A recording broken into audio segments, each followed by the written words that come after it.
नमस्कार, बहुत स्वागत है आप सभी का टोटल टीवी पर। मैं हूं आपके साथ ज्योति यादव। चलिए शुरुआत करेंगे हमारे खास कार्यक्रम की। हरियाणा में खेल परिसर में प्रैक्टिस के दौरान 2 युवा बास्केटबॉल खिलाड़ियों की मौत पर सरकार सख्त हो गई है। खेल परिसरों में तुरंत प्रभाव से जर्जर उपकरणों को बदलने के लिए निर्देश जारी कर दिए गए हैं। उप निदेशक और जिला खेल अधिकारी खेल परिसरों में जाकर व्यवस्थाएं जांचेंगे ताकि जर्जर उपकरणों और खस्ता हाल भवनों का प्रयोग तुरंत प्रभाव से बंद किया जाए। और खेल राज्य मंत्री गौरव गौतम ने 2 युवा खिलाड़ी की मौत के मामले में रोहतक और झज्जर के जिला खेल अधिकारियों को निलंबित कर दिया है।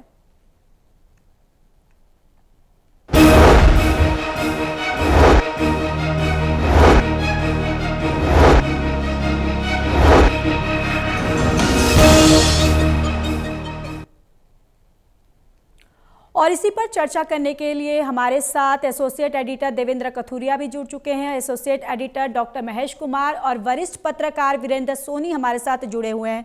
इनका रुख करेंगे, लेकिन इससे पहले एक पैकेज दिखाते हैं जहां प्रदेश में 2 होनहार बास्केटबॉल खिलाड़ियों की सरकारी लापरवाही से हुई मौत ने सियासत का पारा गरमा दिया है।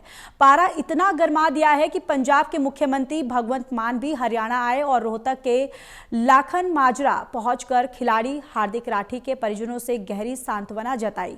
गौरतलब है कि इससे पहले प्रदेश के पूर्व मुख्यमंत्री भूपेंद्र सिंह हुड्डा ने इन 2 घटनाओं में हुई मौत को सरकारी लापरवाही से हुई हत्या करार दिया। इन खिलाड़ियों की छोटी उम्र में हुई मौत पर 2 दिन से प्रदेश के खिलाड़ियों के अलावा खेल प्रेमियों में भी उदासी देखने को मिल रही है। हालांकि प्रदेश सरकार ने इन दोनों परिवारों के साथ खड़ा रहने और हर संभव जरूरत पूरी करने का भरोसा दिया है।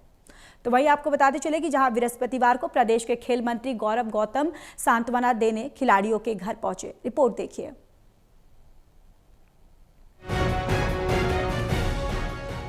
देश दुनिया के खेल जगत में अपनी धाक जमा चुका हरियाणा आज दुखी और उदास है।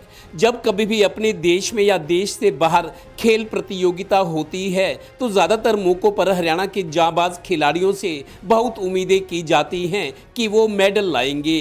पर 2 दिन से हरियाणा के हज़ारों खिलाड़ी और लाखों खेल प्रेमी दुखी इसलिए हैं कि रोहतक के लाखन माजरा और 4 दिन पहले झज्जर जिले के बहादुरगढ़ में 2 बास्केटबॉल खिलाड़ियों की प्रैक्टिस करते समय ग्राउंड में ही मौत हो गई। इस दुखद घटना पर प्रदेश की सियासत गरमा गई है। इन 2 घटनाओं ने सिस्टम और खेल विभाग के इंफ्रास्ट्रक्चर की पोल अच्छी तरह खोल दी है। हादसा दुखद है पर सियासत होना भी लाजमी है, क्योंकि खेल और खिलाड़ी भी सियासतदानों की राजनीति का मुद्दा होता है। पूर्व सीएम भूपेंद्र सिंह हुड्डा ने तो इन 2 घटनाओं को सरकारी लापरवाही से हुई हत्या बताया है। ये बड़ी दुखद घटना है और इसकी सीधी जिम्मेवारी सरकार, क्योंकि जो स्टेडियम कांग्रेस कार्यकाल में बने, सिस्टम नींद से नहीं जागा नहीं, नेशनल खिलाड़ी हमेशा के लिए सो गया। जो स्टेडियम बनाए थे शहरों में, गांव में, वो इस हिसाब से बनाए थे कि युवा पीढ़ी आगे बढ़े, और जिस तरह पंजाब की युवा पीढ़ी खराब होगी नशे में, उस तरह जाए उनको नौकरी मिले, आगे प्रगति करें। लेकिन इस सरकार के आने के बाद खेल नीति बिल्कुल ठप हो गई। गौरतलब है कि नेशनल लेवल के 2 बास्केटबॉल खिलाड़ियों की प्रैक्टिस के दौरान ही मैदान में हुई मौत गंभीर चूक मानी जा रही है। हालांकि खेल विभाग ने लापरवाही बरतने पर जिला खेल अधिकारी और मैदान से जुड़े निर्माण कार्य करने वाले एक एक्सियन को सस्पेंड कर दिया है। बृहस्पतिवार को प्रदेश के खेल मंत्री गौरव गौतम दोनों खिलाड़ियों के शोक संतप्त परिवारों से मिलने भी गए। इसको दुख बांटने के लिए परिवार के साथ सरकार, इस प्रदेश के मुख्यमंत्री, सब लोग इस परिवार के साथ खड़े हैं कि परिवार को इस दुख की घड़ी में सब पूरा समाज उनके साथ आज इस दुख की घड़ी में खड़ा है।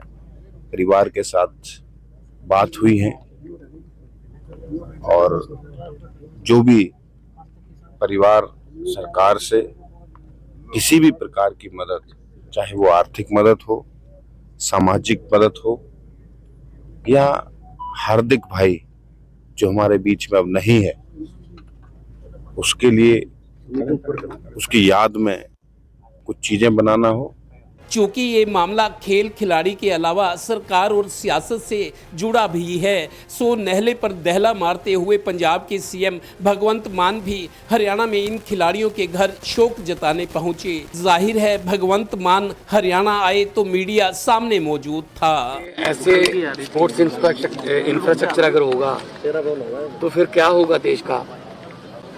मतलब प्रैक्टिस करते समय बच्चे की ऐसे अचानक घटिया मटेरियल लगे होने की वजह से वो पोल गिर गया। मैं खुद स्पोर्ट्स लवर हूँ, मैं स्पोर्ट्स मंत्री भी हूँ पंजाब का। अगर हमारे बच्चे, आम घरों के बच्चे ग्राउंड में जाते हैं तो ग्राउंड से उनकी लाश वापस आएगी क्या? इसके लिए जिम्मेदार कौन है? सच कहें तो इन दो नौजवान खिलाड़ियों की असामयिक मौत का सदमा गहरा है और एक बड़ा सबक अफसरों और सरकार के लिए भी है कि लोग इस तरह की लापरवाही बर्दाश्त नहीं कर सकते। और हाँ, अगर पंजाब के मुख्यमंत्री भगवंत मान इन खिलाड़ियों की मौत पर शोक संतप्त परिवारों से सहानुभूति जताने पहुंचे हैं तो जाहिर है सीएम हरियाणा भी आएंगे ही। Haryana bureau, total news. चलिए चर्चा की शुरुआत करते हैं। सबसे पहले देवेंद्र, आपके पास आते हुए देखिए, आप जिस तरीके से इस पूरे मामले ने एक सियासी रूप ले लिया है और कांग्रेस ने भी अब आरोप लगाया है कि फंड का यहाँ पर आरोप लगा है कि कांग्रेस ने ये आरोप लगाया है कि फंड का यहाँ पर इस्तेमाल गलत किया गया है। देखिए ज्योति, सबसे पहले तो दुखद घटना इसलिए है कि दोनों नौजवान उभरते सितारे थे और नेशनल लेवल पर इनकी पहचान बन रही थी। क्योंकि खेलों में हरियाणा बहुत आगे निकल गए। छोटा सा प्रदेश हरियाणा, पहले तो कहा जाता था कि यहाँ कृषि का विकास हुआ है, उद्योगों का हुआ है और डेयरी आइटम्स में हरियाणा ने काफी अच्छा काम किया है। फौज में हर 10वां जवान हरियाणा का है और अब खेलों में भी हरियाणा चमक रहा था। खेलों में बहुत सारे मॉडल, बहुत अच्छा प्रदर्शन हरियाणा का, और जहां भी जाए, अभी भी पीछे मैं देख रहा था, जितने मेडल मिलते हैं उसमें आधे हरियाणा के खिलाड़ियों के होते हैं। तो इसके अलावा मैं एक चीज ये जरूर आज कहना चाहूंगा, आज मौका इस प्लेटफॉर्म से, हमारे जो सरकारी महकमे हैं जैसे HSVP है, हरियाणा शहरी विकास प्राधिकरण, नगर निगम है, बिजली निगम है, जो इस तरह के पब्लिक डीलिंग वाले, पब्लिक हेल्थ है, वहां एनफोर्समेंट विंग बने तो हुए हैं लेकिन निकम्मे हैं, निष्क्रिय है। एनफोर्समेंट विंग जो संज्ञान लेते हैं चीजों का, अगर इंजीनियरिंग का काम हुआ है तो उसकी जो मॉनिटरिंग या उसकी जो एनफोर्समेंट होती है, संज्ञान लेने वाली शाखाएं सब जगह है, लेकिन कुछ नहीं होता। खेल विभाग में भी जरूर होगा भाई। अगर स्टेडियम बने हुए हैं, वहां जिस तरीके की इंफ्रास्ट्रक्चर कैसा है, सुविधाएं मिल रही है नहीं मिल रही है, उसके लिए बकायदा एक निगरानी तंत्र होता है। जितने मैं बता रहा हूं डिपार्टमेंट, ये हमेशा से मैं मुद्दा उठाता रहा हूं, जो पब्लिक डीलिंग के जैसे खिलाड़ियों वाला है तो सीधा सीधा आप देखिए हजारों खिलाड़ी प्रैक्टिस करते हैं, खेलों में भाग लेते हैं, हरियाणा बहुत अच्छा परफॉर्मेंस दे रहा है, तो जो एनफोर्समेंट निगरानी तंत्र है सबका कमजोर है। बिजली निगम की बात है, नगर निगम की है, नगर परिषद है, पब्लिक हेल्थ है, तो हरियाणा शहरी सेक्टर वाली जो अथॉरिटी है, एनफोर्समेंट ना के बराबर, निकम्मे निष्क्रिय हैं। ये अगर इस डिपार्टमेंट का खेल विभाग का निगरानी तंत्र मजबूत होता तो शायद ये कमजोरी, ये गलती पकड़ी जाती, लेकिन एक बार काम कर दिया फिर झांक कर नहीं देखते। मैं ये भी कहूंगा कि हरियाणा के जो अफसर हैं, ज्यादातर मामलों में मैं महसूस करता हूं वो उस काम में रुचि लेते हैं जिनमें उनका अपना स्वार्थ होता है, या फिर जो नेता मंत्री उस इलाके के जहां वो काम कर रहे हैं, ऊपर का जो दबाव होता है उस काम को करते हैं, या उस काम को हाथ में लेते हैं जिनमें उनका अपना निजी स्वार्थ होता है। आप इसका मतलब समझ आइए। तो ये जो घटना हुई है, मेरे को लगता है बहुत दर्दनाक घटना है। एक खिलाड़ी को तैयार करने में हरियाणा सरकार का कितना, जैसे MBBS डॉक्टर होते हैं, MBBS डॉक्टर को तैयार करने में सरकार सब्सिडी देती है, खर्च देती है जी। 40-50+ लाख रुपए एक MBBS का कोर्स पूरा होता है, सरकार का उसमें इन्वेस्टमेंट होता है कि डॉक्टर्स ये सोशल रिस्पॉन्सिबिलिटी आगे करेंगे। खिलाड़ियों के बारे में उनको खुराक दी जाती है, सुविधाएं दी जाती है, वजीफा दिया जाता है, गाड़ियां दी जाती है, सामान दिया जाता है, खेल स्टेडियम है, लेकिन इंफ्रास्ट्रक्चर की निगरानी तंत्र कहां है? अगर निगरानी तंत्र होता, उसकी चेकिंग होती, मॉनिटरिंग होती है, एनफोर्समेंट विंग होगा जरूर, लेकिन किसी काम के नहीं है। और महकमे का भी ये हाल है। यही नतीजा है कि आज देखिए दो खिलाड़ियों की मौत हुई, जिस तरीके से हुई, बहुत दर्दनाक हादसा है। और आप देखिए राजनीति तो हो गई, अब पंजाब के मुख्यमंत्री हरियाणा आए हैं, के खिलाड़ियों के साथ आपका इंफ्रास्ट्रक्चर कमजोर है। हमारे पंजाब में भी देखिए तो सियासत का भी मुद्दा बन गया है। भूपेंद्र हुड्डा ने तो कल प्रेस कॉन्फ्रेंस के करके कहा है सरकारी लापरवाही की हत्याएं हैं, ये उस तरह की धाराएं लगनी चाहिए। तो इतनी सख्त बातें हो रही है, लेकिन मेरे को लगता है सरकार और खेल विभाग के लिए बहुत बड़ा सबक है। अब तो नींद से जागो। बिल्कुल। डॉक्टर महेश, आपके पास आते हुए देखिए, अब तो सियासत तो हो ही रही है, लाजमी भी है कि इस मामलों पे सियासत होनी है, लेकिन जिस तरीके से हरियाणा सरकार ने ये जब घटना घटी उसके बाद कोच और जिला खेल अधिकारी को सस्पेंड कर दिया, क्या इतना काफ़ी है? देखिए, इस तरह की घटनाओं के बाद जब कर्मचारी को, अधिकारी को सस्पेंड किया जाता है तो ऐसा लगता है कि जैसे कोई मजाक यहाँ पर कर दिया गया। देखिए, किसी की जिंदगी क्या किसी के सस्पेंशन से वापस आ सकती है, और ये सस्पेंशन भी क्या जिंदगी भर के लिए होता है, कुछ दिनों के लिए होता है, ज्यादा कुछ हफ्तों के लिए होता है, या हो सकता है कि 1-2 महीने का वक्त जो है वो रिस्टोरेशन में लग जाए। एक गलती जो किसी के लिए जानलेवा साबित हुई और महीने भर के बाद, 15 दिन के बाद आप उसी नौकरी पर, उसी पोजीशन पर, उसी हैसियत में, उन्हीं सरकारी गाड़ियों के साथ आप कुर्सी पर आ बैठे, तो उस मौत के लिए जिम्मेदार कौन था? देखिए, पूरी व्यवस्था इसके लिए जिम्मेदार है, और ये जो घटना हुई है ये बेहद दुखद है, और खेल महकमे से जुड़ी चूंकि ये घटना है तो ऐसे में खेल विभाग को निशाने पर लिया जा रहा है। लेकिन जिस तरीके से मेरे सहयोगी देवेंद्र ये जानकारी दे रहे थे कि ये अकेले खेल महकमे का मामला नहीं है, इससे कुछ महीनों के अंतराल के पहले, या कहीं के करीब साल भर के अंतराल के पहले, हिसार में भी बिजली की हाई टेंशन वायर टूटकर गिरी मोटरसाइकिल सवार युवकों पे थी, जिसकी 2 युवकों की मौके पर ही मौत होगी, और बिजली विभाग के मंत्री उस वक्त अनिल विज की तरफ से तुरंत प्रभाव से आदेश दिया गया। खबरों की सुर्खियां बनी कि मोटरसाइकिल सवार जो बिजली की हाई टेंशन तारों की चपेट में आने की वजह से जिनकी मौत हुई है, तो कर्मचारियों को सस्पेंड कर दिया गया। देखिए, ये जो है ये भ्रष्टाचार का सीधा सीधा मामला है, ये अकेले मेंटेनेंस का मामला नहीं है। भ्रष्टाचार इस तरीके का कि खेल विभाग में आपने कमीशन सिस्टम तय कर दिया कि अगर 1 करोड़ का टेंडर दिया है तो इतना % कमीशन इसको मिलेगा, इतना % इसको मिलेगा, और इतना % ऊपर जाएगा। तो ऐसे में ये ऊपर और नीचे की जो व्यवस्था यहाँ पर तय की गई, तो खर्च करने के लिए बेहद कम रकम बचती है, और इस कम रकम में, इस कम पूंजी में गुणवत्ता का निर्माण करना संभव ही नहीं है। तो ऐसे में ये जो कमीशनिंग सिस्टम तय हो चुका है, ना सिर्फ खेल विभाग में, बिजली विभाग में, इसके अलावा PWD में, पंचायती राज में, कोई भी तो ऐसी व्यवस्था सरकार में नजर नहीं आती जहां पर सरकार को कोई पैसा देना हो और उसमें कमीशन सिस्टम तय नहीं हो। पहले से तय कर दिया गया है, बाकायदा परसेंटेज यहाँ पर रखी गई है कि इतने करोड़ का टेंडर अगर मिलेगा तो इतना % आपको अभी देना होगा, इतना % जो है बिल जब पास किए जाएंगे उस वक्त देना होगा, पहली ट्रांजेक्शन पे इतना मिलेगा, आधा काम जब हो जाएगा तो इतना मिलेगा। बहुत बार ऐसा भी हुआ कि काम शुरू भी नहीं हुआ और पेमेंट जो है वो आधे से ज्यादा कर दी गई, कई बार पूरी भी कर दी गई। तो ये भ्रष्टाचार का मामला है, ये अकेले एक्सीडेंट के तौर पर नहीं देखा जा सकता, और ये जो भ्रष्टाचार है ना सिर्फ खेल विभाग में है, जैसा कि मैंने जिक्र किया, सरकार से जुड़ा कोई महकमा अछूता नहीं है। भ्रष्टाचार की ये पूरी व्यवस्था, और इस व्यवस्था में चीज़ों को टालने की अगर कोशिश की जाती है तो फिर ये कहा जाता है कि हम परिवार के साथ हैं। परिवार के साथ आप कैसे हो सकते हैं? आप क्या देंगे? अगर सरकारी स्कूल का नाम बोर्ड पे अगर उस खिलाड़ी का नाम रख दिया तो इससे परिवार को क्या मिला? देखिए, शहीदों के लिए ये बात लाजमी हो सकती है कि देश की सरहदों पर, देश की सरहदों को महफूज रखते हुए अगर किसी जवान की जान गई है तो उसे शहीद मानकर आप उसके नाम पर सड़क का नाम रख दें, आप विद्यालय का नाम रख दें, ये संभव है। लेकिन एक खिलाड़ी जिसकी भ्रष्टाचार की वजह से मौत हुई हो, उसको आप उसके परिवार को क्या दे सकते हैं? क्या आर्थिक मुआवजे की दरकार से जो परिवार में जो कमी आई है, क्या वो दुरुस्त की जा सकती है? क्या उसकी भरपाई हो सकती है? तो मुझे लगता है कि ये सब नाटक होता है। मीडिया के कैमरों के सामने चेहरा ऐसा बनाएंगे कि जैसे इनके ही परिवार के किसी सदस्य को घटना का शिकार होना पड़ा हो, लेकिन आप कुछ ही मिनटों के भीतर अगले कार्यक्रम में उसी नेता को देखिए, आपको हंसते मुस्कुराते नजर आएंगे। ये भ्रष्टाचार का मामला है, अकेले खेल विभाग में नहीं, पूरा हरियाणा प्रदेश, पूरा देश इसकी संक्रमण की जद में है।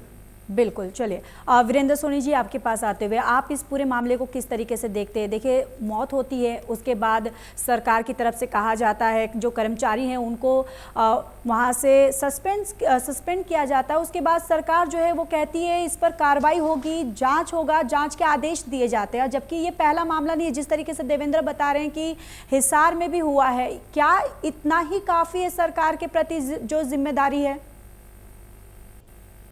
देखिए, ये घटना बड़ी दुखद है और इसके लिए जवाबदेही तय होनी चाहिए। अब विपक्ष है, विपक्ष अपना काम है, सरकार आरोप लगा रहे कि विपक्ष राजनीति कर रहा है। विपक्ष तो ये मुद्दा उठाना है, उसका ये नैतिक दायित्व भी है। लेकिन इस घटना से सारे जो प्रशासनिक तंत्र हैं उस पर सोचने को विवश कर दिया गया है। भाई, एक सांसद की ग्रांट थी, ग्रांट में इतने समय से विलंब हो रहा है, फाइल इधर से उधर जा रही है, एस्टिमेट बन रहा है, एस्टिमेट बढ़ाया जा रहा है जी। तो ठेकेदार को काम भी अलाट कर दिया गया, लेकिन ठेकेदार ने काम शुरू नहीं किया। तो इस तरह से जो दो होनहार खिलाड़ियों की ये मृत्यु हुई है, और ये देखिए वो उनके क्या उम्मीदें थी। कोई कप्तान बनना चाहता था, वो राष्ट्रीय खिलाड़ी थे, उनकी बड़ी उमंगें थी। लेकिन जिस तरह से ये घटना हुई है तो ये लापरवाही तो है ही है। इससे मात्र निलंबन से क्या इसका सारा सिस्टम जो तंत्र है वो ठीक हो जाएगा? अब देखिए, पिछले 10 वर्षों में जब से भारतीय जनता पार्टी सरकार आई है, स्टेडियमों पर 600 करोड़ रुपए खर्च किए गए हैं। और वो देखिए, इस खर्च करने के बावजूद भी स्टेडियमों की आज क्या दशा है, खेल नर्सरी है उनकी क्या दशा है। और जहां तक रोहतक की बात है, रोहतक में तो 2 करोड़ रुपए आवंटित किए गए स्टेडियम्स के लिए, लेकिन वहां जो निर्माण कार्य होने चाहिए, जो मरम्मत होनी चाहिए, क्या वो हुई, पर्याप्त हुई? तो ये जितने भी हरियाणा में स्टेडियम है उनकी रिपोर्ट मांगी जानी चाहिए कि कहां उनकी प्रगति है, कहां उनकी जो मरम्मत होनी चाहिए थी और जहां नहीं हुई उनकी क्या स्थिति है। तो ये अब ये घटना के बाद तो अब सरकार जागेगी, अब सारी रिपोर्ट ली जाएगी। लेकिन अगर ये सब पहले हो जाता तो शायद 2 खिलाड़ियों की जान बच जाती। और देखिए, 2030 में तो हमारे यहाँ कॉमनवेल्थ गेम्स होने जा रही है, भारत मेजबान है। तो ऐसे समय में इन घटनाओं से सबक लिया जाना चाहिए।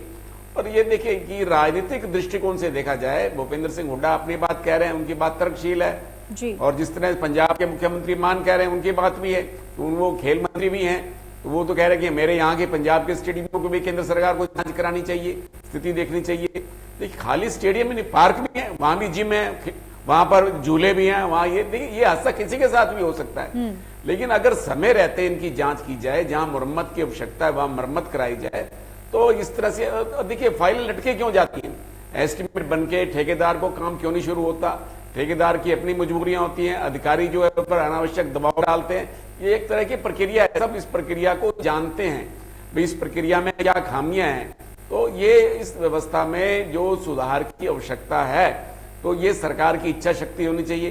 देखिए, हम कहते हैं सरकार खेलों को प्रोत्साहन दे रही है, सरकार की तरफ से भरसक प्रयास भी है, पैसे की कमी नहीं है, और सरकार इस घटना को लेकर गंभीर भी है। लेकिन क्या आगे चलकर सरकार इतनी गंभीरता दिखाएगी या मामला कुछ दिन के बाद वैसे ही शांत हो जाएगा? और देखिए, जो खेल मंत्री हैं वो भी आज गए हैं, उन्होंने पीड़ित परिवार से संवेदना व्यक्त की है। लेकिन वो कोई नाम रखने से, नामकरण करने से उनके परिवार का लड़का तो वापस आ नहीं जाएगा जी। लेकिन दूसरों के साथ ऐसा ना हो, भविष्य में ऐसी घटनाएं ना हो, इस तरह की चिंता करनी चाहिए। और इन चिंताओं के साथ साथ जो हमारे स्टेडियम हैं, जो खेल नर्सरी हैं, उनमें क्या कमियां हैं, क्या सुधार की आवश्यकता है, कहाँ का मरम्मत की जरूरत है, इस सब बातों पर ध्यान देने की आवश्यकता है। देखिए, निलंबन तो एक मात्र उससे कुछ समय के लिए होता है, उसका कोई असर नहीं है। क्या वो मात्र अधिकारी दोषी है? क्या आप सारा निलंबन का दोष उस पर डालकर व्यवस्था से जो दोष है उसको मुक्त हो जाएंगे? तो इसकी जिम्मेदारी तो सभी पर आती है। बिल्कुल। अगर काम शुरू नहीं हुआ, अगर ये पोल गिरा है, तो मतलब देखिए, अब कहा जा रहा है कि ये तो पंचायत संभालती थी, ये वाकई जिम्मेदारी नहीं थी। भाई, अगर पंचायत भी संभालती थी तो जिम्मेदारी तो तय की जानी चाहिए जी। और अगर पंचायत ने कहीं लिख कर दिया था, ठेकेदार ने काम शुरू नहीं किया, तो क्यों शुरू नहीं किया? ठेकेदार की क्या मजबूरी थी, क्या बाधाएं थी? तो इस तरह और भी जगह हो सकता है, ऐसी बात नहीं है, लखन माजरा का मामला नहीं है। ये पूरे राज्य में अब इस बात को सोचने को विवश कर दिया है कि हमारे जो खेल उपकरण है, जो स्टेडियम है, वहाँ क्या स्थिति है, वहाँ कहाँ का मरम्मत की आवश्यकता है, कहाँ का कहीं शेड भी गिर सकता है। तो मतलब कहीं भी एक खेल विभाग तक सीमित नहीं रहना चाहिए, इसको व्यापक दृष्टिकोण से देखने की आवश्यकता है। बिल्कुल बिल्कुल देवेंद्र, आपके पास आते हुए देखिए, जिस तरीके से वीरेंद्र सोनी भी कह रहे हैं कि इस हादसे से सरकार को सबक लेना चाहिए ताकि इस तरह की जो घटना है वो भविष्य में ना हो, क्योंकि जब भी ऐसे जाने जाती हैं सिर्फ कहा जाता है कि जांच की जाएगी और निर्देश दिया जाता है या निलंबित किया जाता है, इतना काफ़ी तो नहीं है फिलहाल। कि ज्योति, जब कोई हादसा होता है फौरी तौर पर जो कुछ समझा जाता है उसको प्रचारित किया जाता है पब्लिक को शांत करने के लिए कि सरकार ने अपना फर्ज निभाया है। सस्पेंशन कर दी, कमेटी बिठा दी, कमीशन बिठा दिया, 6 महीने 1 साल बाद पता नहीं लोग भूल जाते हैं, तब तक कुछ और होता है। हमारे हरियाणा में सिस्टम है, सरकार पारदर्शिता लाने के लिए ऑनलाइन सेवाएं हैं। ऑनलाइन सेवाएं आपको बता दूं, हरियाणा में बहुत टाइम से, मनोहर लाल जी के टाइम से, उसके बाद भी यहाँ हरियाणा में सिटीजन चार्टर लागू हुआ। कौन सा काम कब होना है उसके दिन तय है बकायदा।